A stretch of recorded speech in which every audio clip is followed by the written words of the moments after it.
Welcome to RandomXL, your raw and uncut podcast. It's your host, Bear, with your co-host, The Wolves, streaming live to kick off Week 9's Thursday Night Football, Fantasy Football Call-Outs. All right, tonight's matchup, we have the 2-5 Baltimore Ravens traveling to Miami to take on the 2-6 Dolphins. The Ravens coming off a Week 8 must-win against the Chicago Bears, a game in which the Ravens started a familiar face, Tyler Snoop Huntley.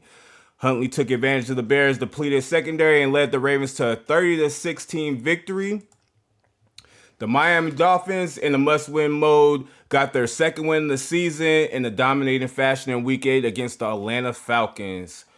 Tua Tagovailoa bounced back with an impressive 30-4-10 win, passing for 4 touchdowns.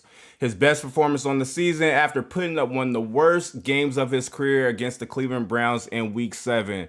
And at this time, I'm going to go ahead and pass it over to my co-host, The Woo, to give me the fantasy call-outs. So today we have a very interesting matchup. We have the Baltimore Ravens, who, although they have a dismal record, are still favored and expected to make the playoffs. I believe they're favored in the next 7 games. Should be able to make a nice run with Lamar Jackson, and with Lamar Jackson, they are one of the best teams in football. Against the Miami Dolphins, a team that lost star receiver Tyreek Hill for the season, a team that's in crossroads trying to see if they have lost Darren Waller recently as well. Waller and was Tua's safety valve. So a team hit hard with injuries. A team is trying to see if they have in Tua a quarterback who's it's a miracle he's still playing after suffering major concussions the last few seasons. Um, as Bear mentioned, Tua had a great game last week. That game was actually called out. There was a fantasy call up for the game. Tua was one of my hot picks to bounce back. I called him out last week, and he delivered with 4 touchdowns. By the way, Random XL podcast called out Justin Fields as well, who also had a great game last week. Um, I don't expect this game to be particularly good at all. The Ravens are a better team. The Ravens' defense last week is what most impressed me. Against Chicago Bears, very good Chicago Bears team, I believe. A team that's towards the middle of the pack in the NFL, fringe playoff contenders. The Ravens' defense dominated. They held the Bears was the only team in football coming into last week.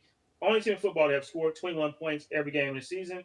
They were held to 16 by the Ravens defense. Defense is finally getting healthy at the right time.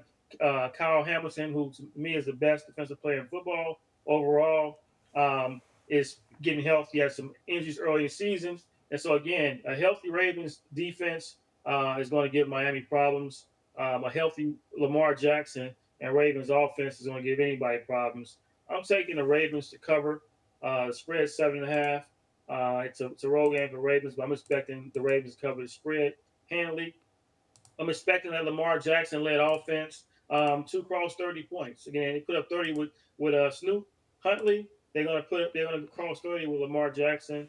I'm expecting Derrick Henry to pick up where he left off last week with another big game.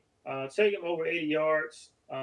If you're brave, go for 100, but take him over 80 for sure. I'm predicting he's gonna reach the end zone again this week. Zay Flowers, who's had a solid start to the season, is getting Lamar Jackson back.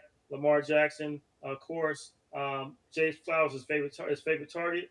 Look for Zay Flowers across 60 yards receiving in this game. Um, what else can we say about the Ravens offense? I mean, it's the rest of the players are hit or miss. Boom. Only player I would say that's not a hit or miss is Lamar Jackson. But again, he's playing against a very suspect Dolphins defense. I'm not expecting to run a whole lot tonight. Won't need to. I am expecting to move the ball at will down the field, both in the pass game as well as Henry. So look for Lamar Jackson to have a flawless game today. Taking him to pass for 200 and a couple touchdowns. On the other side, the dynamic running back for Miami, of course, the threat any game. He's been very versatile. Look for him. They could catch some passes out of the backfield. Reminiscent of week 2 in which he had a big game of 90 yards receiving. Look for him to cross 40 yards receiving out of that backfield for Miami. He'll be Tua's, safety valve and check down. Um, I don't see anybody else having a particularly big game. Yeah, again, the Ravens defense is playing much better football. I do expect them to put an emphasis on Jalen Waddle, since he's pretty much the only player left that can still hurt you. Again, obviously Miami has suffered a lot of injuries, so they're playing on the depleted offense. Um, Tua has been a quarterback of highs and lows. He's just had a high. I'm expecting him to go back to a low. And again, I'm expecting Ravens to dominate this game. Ravens for the win, huh? Ravens for the win.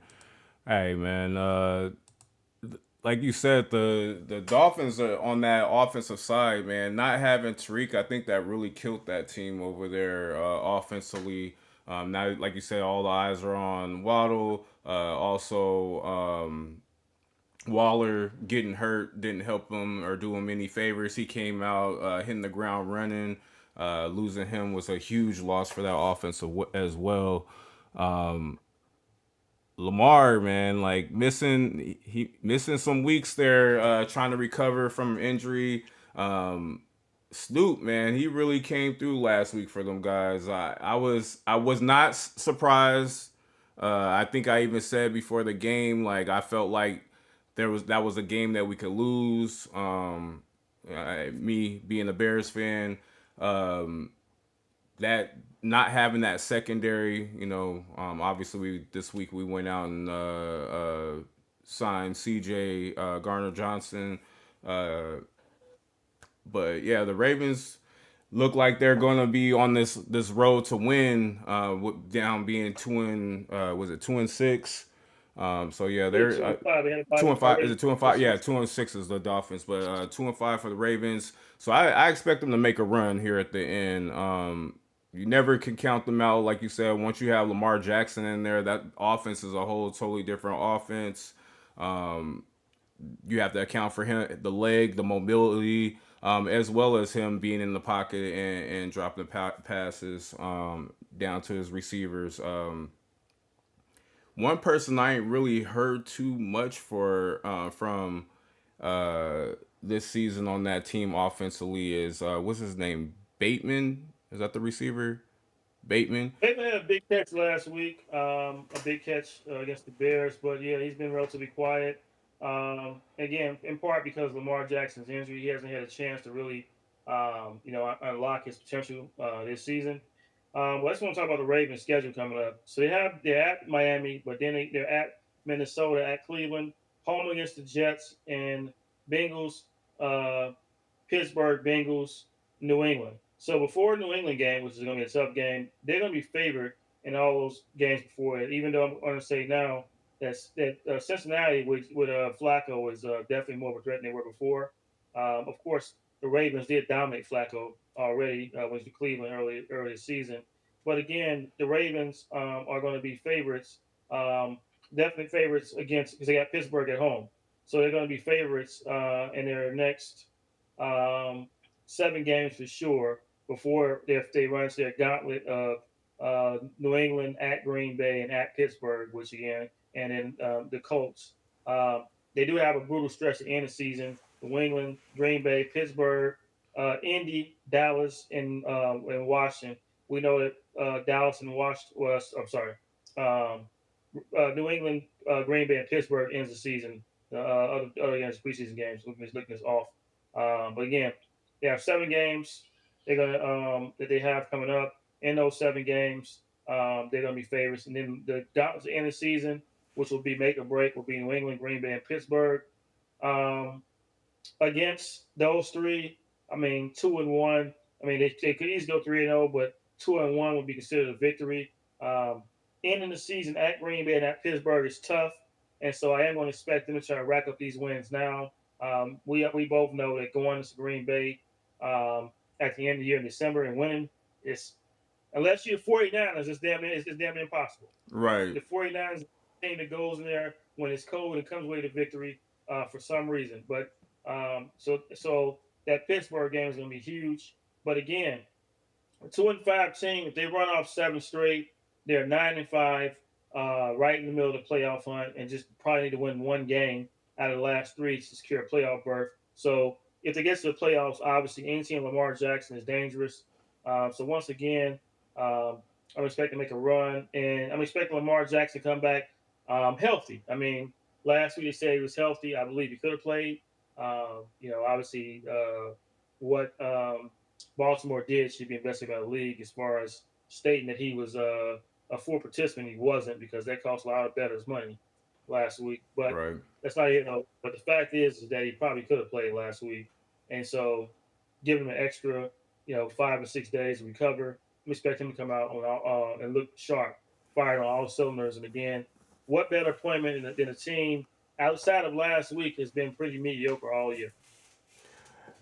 I want to circle back to the Flacco. I know you said Lamar's already played Flacco, but you're talking about a Flacco that has a Jamar Chase and a T Higgins versus a Flacco that had Isaiah Bond, Njoku, Fannin,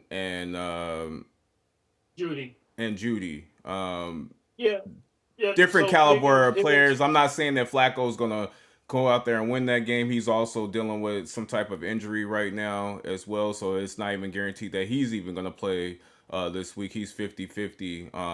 But you're talking about a team that also needs Flacco to win some games down the stretch in hopes of potentially getting Burrow back. If they don't, win many of these next few games, I don't see them activating Burrow to come back this year. I think they might just bench him or sit him for the rest of the year and just roll with what they have. Miami, I don't see them crawling out of the cellar, man. I just don't. It's too they're in the much. worst spot. I mean, look at their division. Outside of the Jets, I mean, look at their division. Let's just talk about it for a second. You're playing some of the Patriots and Bills, who are two of the best teams in football, right? Drake May is everything that they say is going to be and more. What's interesting enough is that teams made the opposite mistake. So let's story time. When when the Bears get ready to draft Mitch Trubisky, Trubisky had the highest grade out of all the college quarterbacks that the Bears could have drafted, right? That included Patty Mahomes, that included Sean Watson, because he threw a pure ball. And so the Bears drafted Trubisky based on the scouting reports over two guys who had more potential. Obviously, Mahomes is one of the greatest quarterbacks of all time. He's already top five, right? And the military is already top five quarterback of all time. I mean, the only three that you say are definitely top five is Joe Montana, Peyton Manning, and obviously Tom Brady. The others, Aaron Rodgers, Breeze, there's debate there, right? I believe that with 3 Super Bowl wins, he's already broken into the top five for Mahomes. Obviously, no one could have predicted that. Watson, of course, before Massagegate, was Superman down in Houston. Um, After they struck out one of those two quarterbacks, picking Mitch Trubisky, I think there's a lot of trepidation from the Bears organization when it came time to draft. Because if you watched college football, Drake May, who, just like Trubisky, was a quarterback at UNC, right? Right. Drake May threw the best ball, just like Trubisky, threw the best ball. They went with the intangibles this time, and again, although I'm a fan of a young Caleb, I believe that Caleb has an arm that can't be taught. I am a fan of young Caleb. I cannot deny that Drake May is still proving he throws the better ball. I mean, he has more touch, more accuracy. The same things we saw with Trubisky in college versus the other two. And yet, the Bears were afraid of repeating history, and so they went against their own principles to draft Caleb Williams.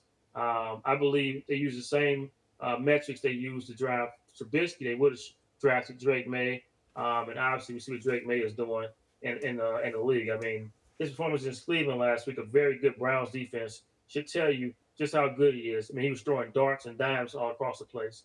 An elite quarterback looks like in year two has made that next step that you want to see from your quarterback, and that's what I'm most excited about. Again, making the next step.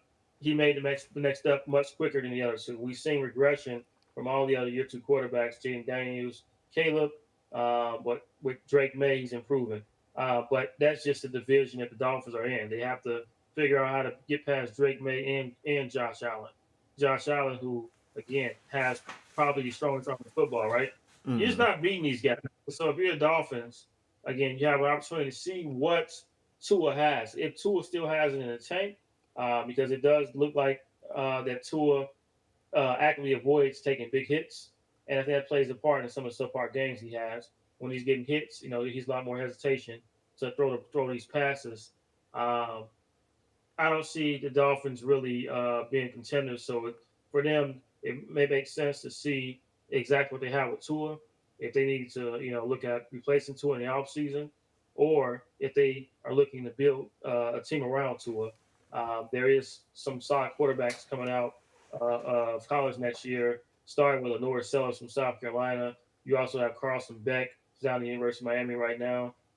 You have Garrett from LSU. You also have Cade Klubnik over at Clemson. You have some pretty good quarterbacks that are coming out, and I think for my to see what Tua has left in the tank before they decide to go in a different direction, which is fair. Um, but yeah, that's just my thoughts on this game. And so because there's urgency for the Ravens and there isn't really urgency for the Dolphins, that's I believe the game's not even too close.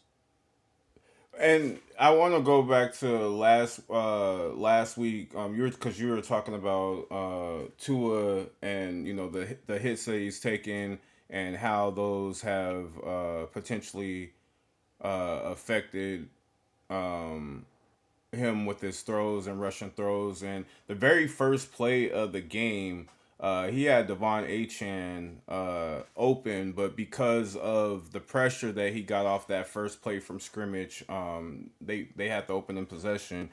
He did overthrow that a little bit. Achan did catch the ball, but he ended up catching it out of bounds. But you could see the pressure, and you could see how uh, that pressure coming off the edge is really affecting him, where he's not putting the touch on the ball like he would normally probably would prior to taking all those hits and having the concussions. But uh,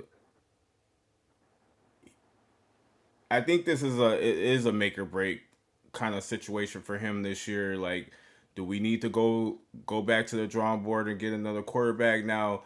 I'm not gonna say he's not gonna be there next year, but I do see a situation where they could draft a rookie and bring him in, and where it's a competing situation for the starting job.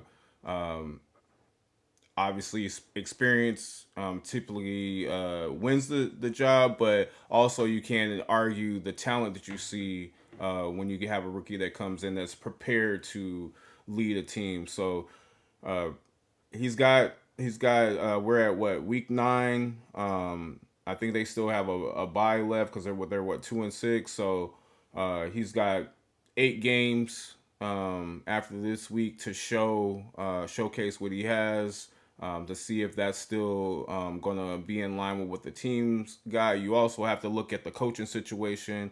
uh, is that coach still going to be there next year? I mean, I know that um, some of the fans are calling for him to be fired. Um, Also, you have to look at the fact that he's not saying that they're going to have a fire sale. He's saying that they're going to go ahead and stick it out and continue to see what they have, see if they can some games rolling, and string some wins together. Um, but they got a tough division, as you stated, and I don't know how well they're going to be able to string some things together, but they got a lot of pieces that they need over there on that offense to be successful. Like I said, Waller out, Hill's out. Hill, who we're not quite sure whether or not he's going to come back next year. There's already been talks about the Dolphins releasing him after this season. He's also said he's pretty happy with his career, so um, it's it sounds like he potentially may retire at the end of the season and just focus on post NFL career. So it'll be curious to see what the decision is after the season's over, or are we looking like closer to uh, the off season activities, OTAs, and things like that before that decision is made. Um, but yeah, Well, let's look at the Dolphins team. Outside of Achan and and Waddle, who do you really have that's desirable, right, for a fire sale? I mean, Tyreek Hill is out for the season. You don't know when he's coming back, and if he comes back, what he's going to look like. I mean, we do know it's a major knee injury, and we do know that Tyreek Hill's game is built around speed, and there's a possibility he lose some of that speed because of severity of the injury. Um, like I say, with Tua, you have to see what you have, and to the extent you don't tank unless you have generational talents coming out. And I mean, what generational talent do you have coming out, especially at quarterback? I mean, let's take a look and say Archie Manning has not been up to par, so far. He does not up to par of a generation quarterback. Ty Simpson from Alabama has looked great, but we don't know how much that's is scheme versus actual talent. He's been a backup for years, but he's looked terrific. But for the most part, I haven't seen any player that set the world on fire for college yet. I mean, that could change. What's his name? Out of Oregon, Dante Moore. He's looked great so far.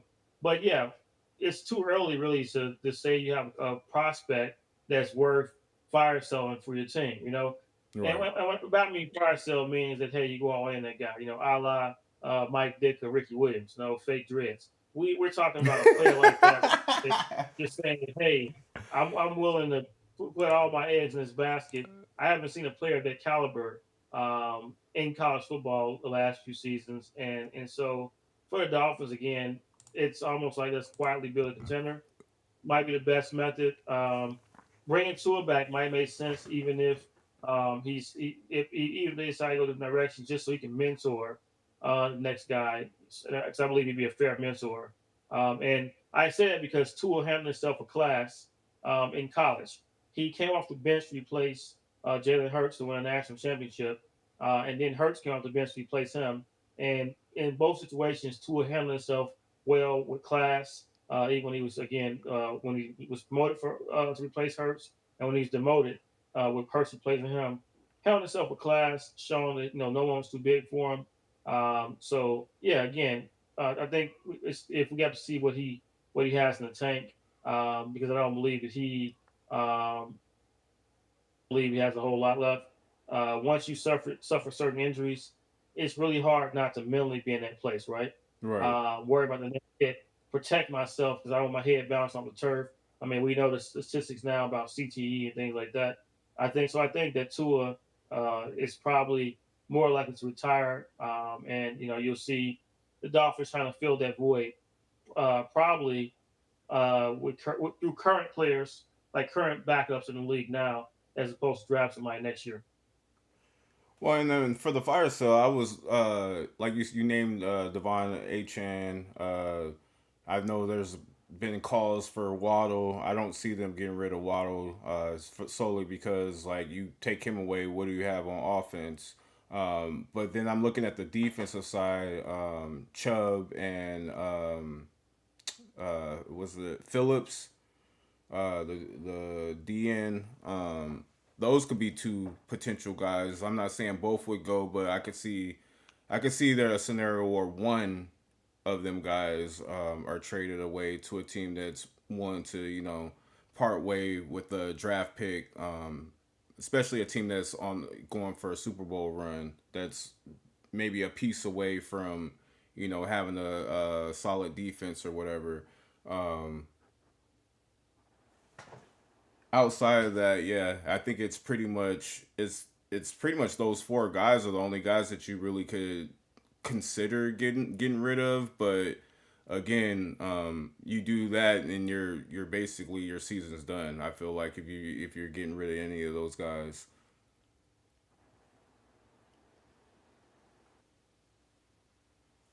Agree with you on that. I do think there's a pretty big market for Chubb. I mean, you hear his name being floated out there quite a bit.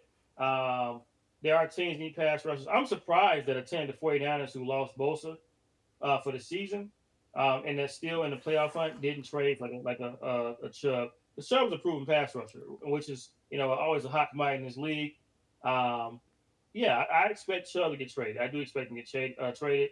I'm not sure where he's going to go, but obviously the Dolphins are going to want to hold out and get the highest value for him. but I do see him as somebody who's not going to make it to the deadline for sure. And the Niners, they have been making calls according to reports. I know they've made several calls on Trey over in Cincy. Obviously, he's the only thing that's really uh, solidified on that defensive front thus far. He's on a 1 year left on his contract. I know they gave him a little pay bump because they couldn't come to an agreement on the extension. 30 years old. I mean, it's kind of hard to figure out what the price range would be for a guy like that because you hit 30, you're starting to potentially get on the decline of your career. Not saying that that's what's gonna be in the cards for him, but um, 30 years, I feel like 30 years old, I feel like a lot of times you start to see that decline, and how much is that drop off going to be. You also see Kevon Thibodeau has been thrown out there as another trade potential that they've made calls on. Trying to think of some of the other defensive linemen that have been thrown out there for the Niners there, but I mean they still need to get Brock Purdy back. Is Banged he? up team, banged up team. Purdy's been hurt. I mean, lost Fred Warner for the season along with Bosa. Two of the two top 10 defenders in the league gone now for the season. I think that Riley Chubb will be a great plug and play piece for them. Won't resolve all the issues, but against the Texans, for example, C.J. Stroud had all day to throw. There was no pressure from the Niners line, and so they do need to get some pass rushers in there. And if there's that price for Chubb is there if it's reasonable, you got to take it. Oh, You got to take it. absolutely, absolutely. I mean, especially if you feel like you still have a shot to make a run. You like you said, Boza out for the season, Warner out for the season. Like you need you need a guy that's going to create some pressure on that defensive side, and Chubb would be a good pickup. I don't know. I don't know how I feel about the Thibodeau, look in on that one where they're calling for him. I haven't really seen too much from him this year to say like that's gonna jump out and say. But sometimes a player might just need a change of scenery. We see that quite often where players, you know, either they fall out of favor or they're just not gelling with the team anymore. Whether it be the play calling, scheme fit, whatever. But to go for him, I don't know that you would like really give up anything major. I know he would. I believe he was a first round pick for the Giants. Maybe like a third, fourth rounder for him. I don't know. Maybe a fourth and a player. Um, Chubb. I'm not sure what you would throw out for him. What would you think a Chubb trade would look like for the Niners if they were to make a call and make the trade?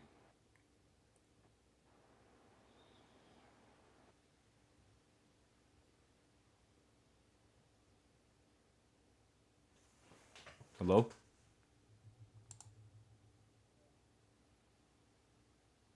Here, Okay, now I hear you.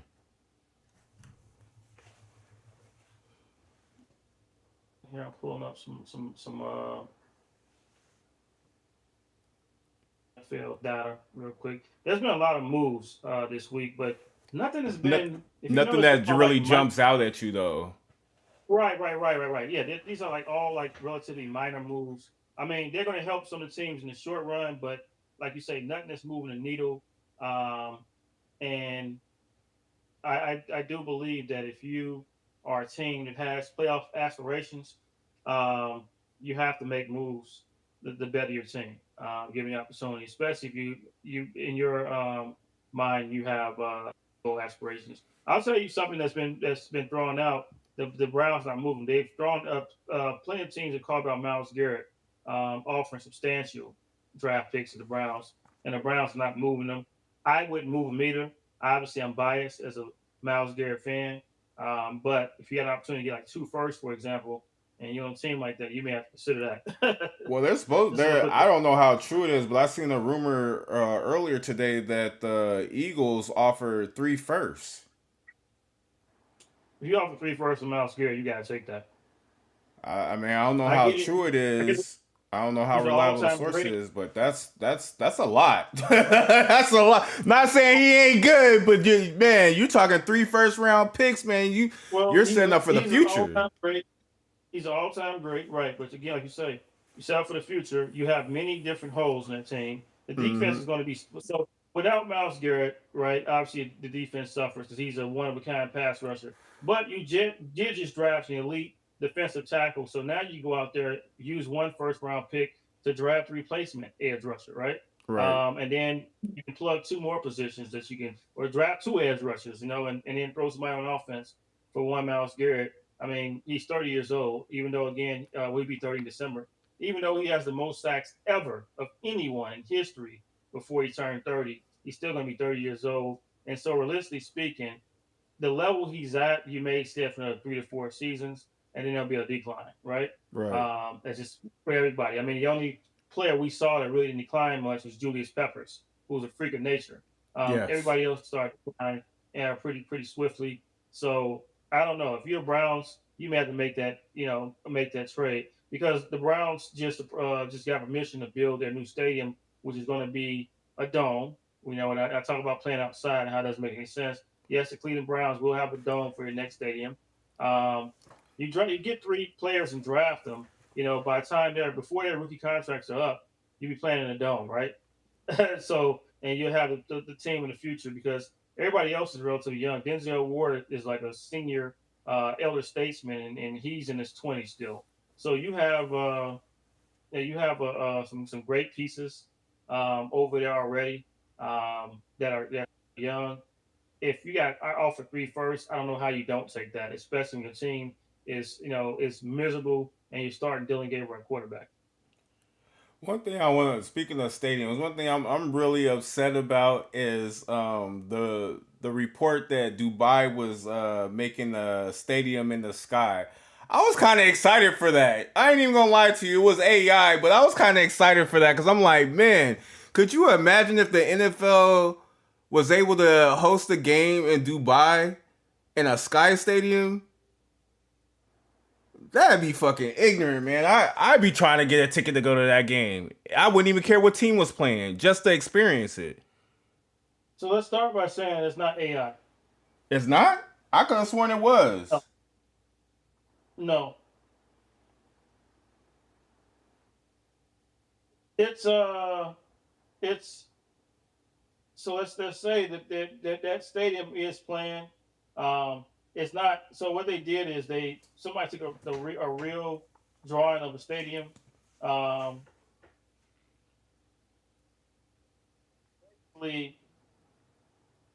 it's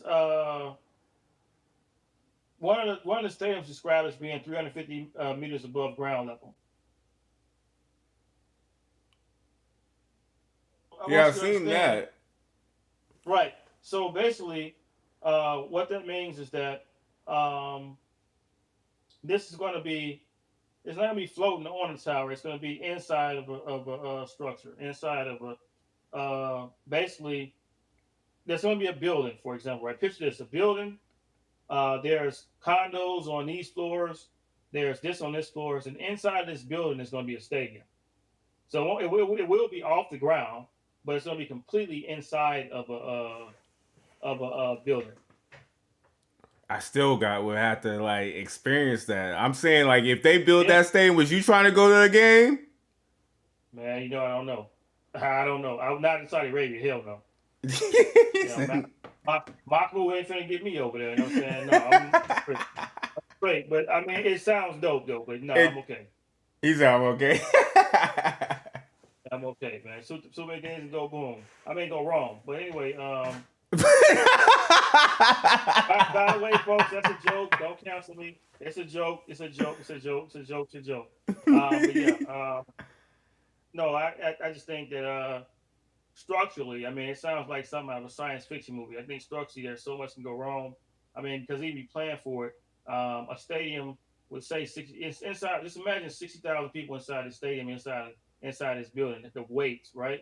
Right. There's so much to get wrong with something like that. That I just wouldn't put my and if a building like that came down, everybody in it is going to obviously be deceased. Oh yeah, yeah, So yeah, yeah, yeah. You I you wouldn't put done. myself. I don't know that technology is there yet to support that, but the idea and they're going to build it, and the idea is there. I'm just you know not it's not my cup of tea, man. Yeah.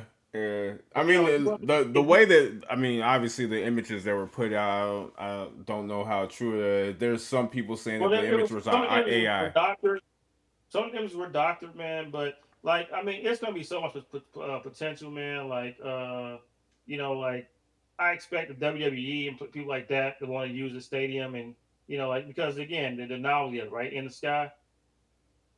I Yeah. mean, but I mean, it's some other kind of experiences for sure. I mean, you watch people getting a Pakistani power bomb clothesline from Jerusalem, and in a sky stadium is going to be pretty dope, But yeah, man, it's just not my cup of tea. I could dig it. I could dig it. I think I wouldn't want to go on like opening day type nothing, but long as like I feel like it's kind of like the iPhone or any phone that releases. I don't want to get the first model of it because I don't want to have a piece of junk that's just gonna blow up in my pocket or whatever after a few months of use or whatever. But if you can show me that the structurally is sound and you're able to host a number of games there without any incidents or anything like that, yeah, I'd be all for it. But I also would be kind of worrisome about like the fans. Fans can be rowdy. You know what I mean? Right, And storming this and now the weights imbalance. I mean, right, I'm not here. I'm not an engineer, so they say, hey, you want to show me structurally? Okay, I don't understand the hey you show me, but I guess right, right, like right. let me see y'all storm the pitch a few times, and the streaking fan running because it's always one naked person running across the field. Let's Mm, get out of the way and see how it goes, for a few years, and then structural tests, and you saying, hey, there's no issues, then maybe.